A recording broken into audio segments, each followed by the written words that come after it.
Welcome back to the show. Fall means so many favorites for so many people. Of course, you've got all the pumpkin flavors that people love, or maybe it's the Halloween candy that you look forward to.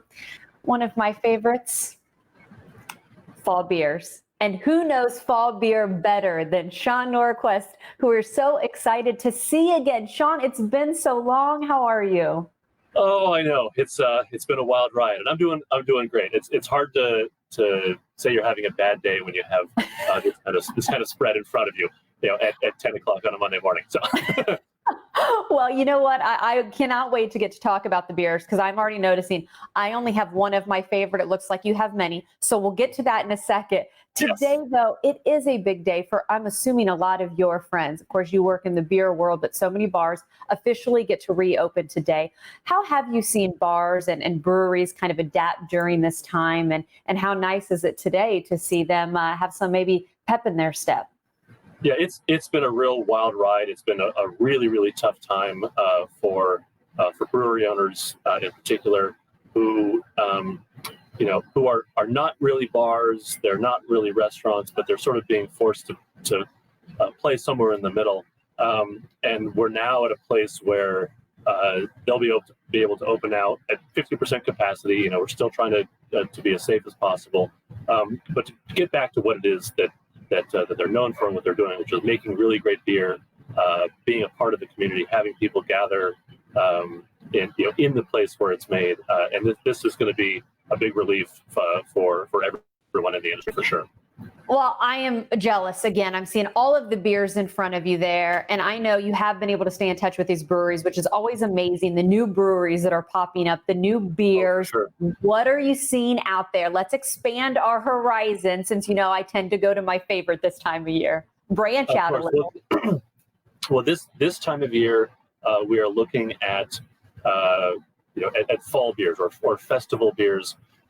And so one of the things, and speaking of new breweries, actually, the first one I've got here is from Berry House Beer Company. They're in Ybor.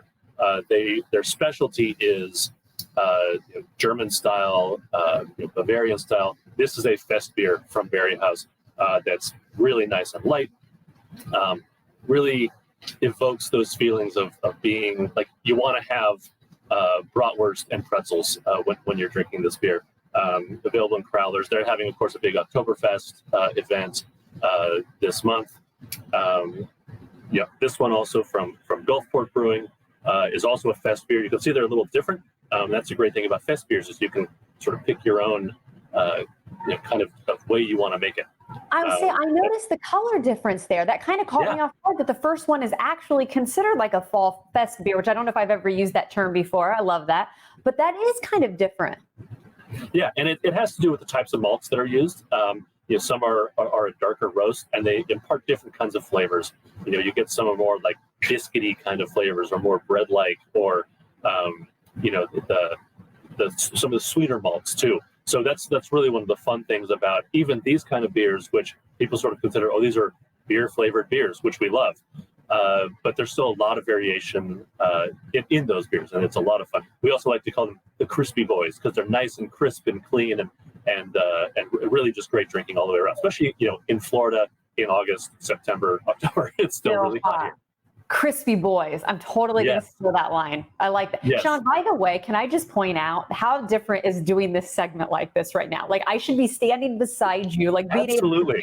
Very bizarre, right? Yeah, it's a very strange thing to be, to set up a table on my back patio and set up beers at in the morning by myself.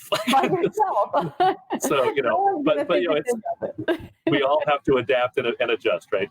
You're right. Well, I'll let you continue. I know we're inching closer to my favorite, but I see a third one there you're going to share. So we have a third one here, and this is from Zydeco Brewworks also in Ybor, and this one's called Rocktoberfest, and it's not ROCK as in rock, but rock as rock style beer. Rock beer is a smoked flavored beer. So sometimes these can be a little overpowering. This one is really well balanced. And so you have a lot of the characteristics of your standard sort of festival beer or an Oktoberfest, but this has smoked malt in it, and you get that really kind of fun, not quite campfire, but the smokiness that lends a really interesting difference to it. It's really nice drinking. It's really well balanced. And all of these are in the 5-6% range of beer, so they're not super big and knock you over. You can have more than one and enjoy. But again, this is a traditional, German style, European style beer that is popular at this time of year. Sean, I want to clarify something, and maybe I'm wrong. So with you calling these beers festival beers, fest beers, is it just kind of removing the October element about it? Is that why? Because we enjoy it more than October? That's totally a layman's guess right there.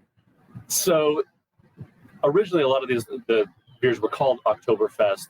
They came from a style of beer called a Marzen. Basically, it meant they brewed it in March, and then they, it sat in barrels and containers and caves, for the whole of the summer, fermenting, and they opened them up in September. Actually, Oktoberfest is celebrated in September. It's called Oktoberfest because the last day of the festival is the first Sunday of October. So that's, now you know things. That's why it's called Oktoberfest. But it is a style of beer that is typically, it's a lager, so it means it takes a lot longer to make and ferment. And it's brought out in September and in October, for the harvest season. Okay, well, Sean, now to my favorite. Finally, I'm jealous that you have more. We have ordered from Tampa Bay Brewing Company in order to get some 4-packs. This is the time of year I look forward to. Gourds Gone Wild. Gourds Gone Wild, and this is the quintessential pumpkin beer. It's pumpkin flavored anything can be very divisive among a lot of people. Even in the beer world, but this is a fantastic pumpkin beer. It has been consistently, as you know, over the years, a favorite among anybody who likes pumpkin beers. They like this beer a lot.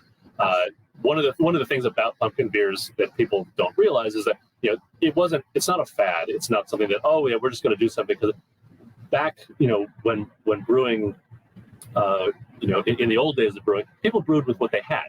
And so if you're in an area where pumpkins were something that grew regularly, well, that's what you used in your brewing process. And so, pumpkin beers, when done well, give you a really nice, fun flavor. And you have everything from the more pumpkinish to the full-on pumpkin pie with all the spices and all that, and everywhere in between. I am sure glad that they started brewing with pumpkins, because they have made this television host happy. Sean, you make us happy every time you join us. I'm not cracking it open because I'm still drinking coffee here, so haven't gone there yet. I'll save it for later. Thanks for being with us, Sean. And how can people stay up to date with you and all of your happenings around the Bay Area? Yeah, it's really nice to be able to get on, even though I'm not out talking about it right now, to be able to talk about it again and reminding people to go out and visit their breweries, support their local businesses. All these beers can be purchased at the tasting rooms of their favorite brewery, and really support those businesses, because they've really had a hard time over the past few months. You're exactly right. Well, Sean, cheers to you. Thanks again for being with us. Thank you very much. And cheers to you at home. The show will continue on the other side of the break.